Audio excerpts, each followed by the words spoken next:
Did you know that vests are really trendy this fall? I'm going to show you how you can make a very easy vest for yourself fitted to your body in this video. And I'm going to use an old tablecloth to make it. Hi everyone and welcome back to my channel. My name is Rebecca and I redesign old thrifted items and I show you step by step how to do it. This is the vest we are going to create. Very nice and detailed without making it too complicated. The material should be a little bit on the thicker side to make the vest look more structured and fitted. And let's get started. I'm using the pattern that I made in an earlier video. I will link it down below. I show you how to make a fitted bodice pattern. So if you want to go ahead and watch that before this video, and then you can create the pattern, that will make this tutorial even easier for you to follow. Start by measuring your hips and divide that number on your waist measurements, and divide that number again on 6 because we have 6 pattern pieces that we need to add extra width to. Measure down how far your hips are going and then add the extra width on each side of the pattern piece and connect the existing lines on the pattern piece. Do this on all your pattern pieces and cut them out.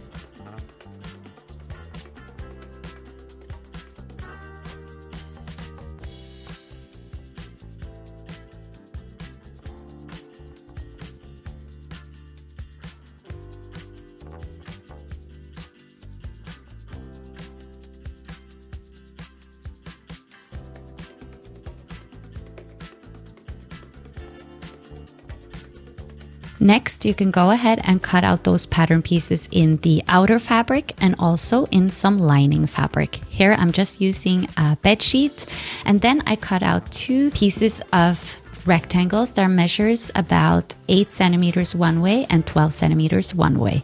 Then I just cut away a little bit of the corner of the front of the vest because I wanted to have a little split. Now I sew together the side and the front. Next, I used my scissor to cut some slits around the seam so that when I flat pressed it, it is nice and smooth.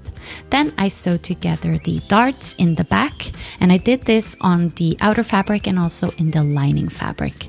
Next, put them together right side facing each other and sew the side seam and the back together and press all the seams flat.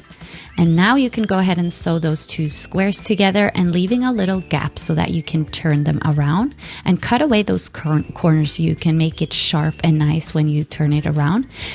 Then you can close up with just sewing it together on the vest. Next, I used some interfacing to stiffen off the front because I'm going to add buttons, so I needed to have some extra strength in the front. So I just flat ironed this onto the vest, and now I took the lining over the vest, right side facing each other, and I sewed the neckline, and I left a little opening around the armholes, sewing it around the armholes and also leaving a little gap on the top. And you will see later why I do this, but you sew around all the edges and close up the front, but don't close the bottom of the vest. Cut away any excess fabric, cut away the corners so that it's easy to press out the corners nice and sharp, and also cut some snips around the curves so that it's easy to smooth it out. Flip the vest right side facing out, and when you have flat ironed the vest, you can go ahead and connect the shoulder seams by placing it right side facing each other. And this is why we have a little opening in the armhole so that we can actually do this. Sew it together.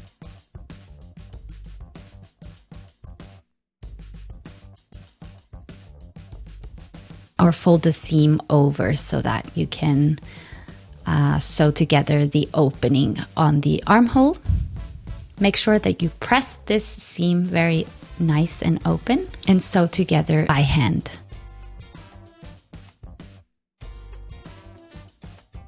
Next, we are going to take the lining over the vest and place it so that it matches the bottom.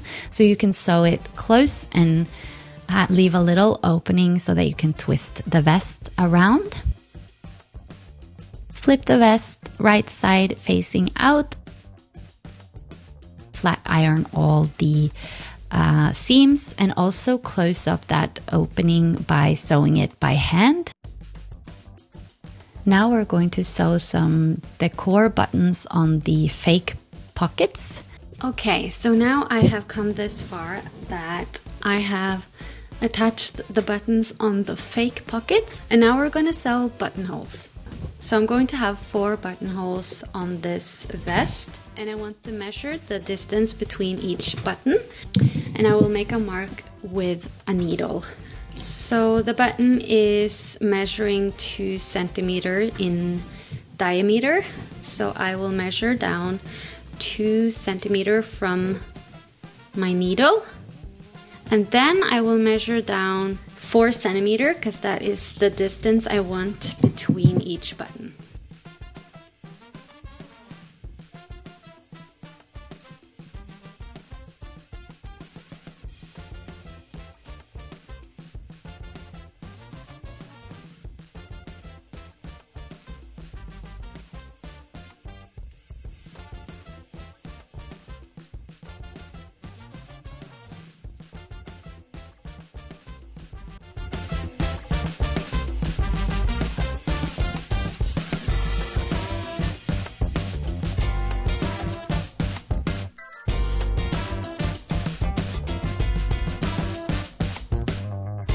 That's it for today's video. I really hope that you enjoyed today's tutorial and that you will give it a try. And if you like this kind of content, please subscribe to my channel. I post new videos every Thursday. Give this video a thumbs up if you liked it. That will help me out a lot to reach more people.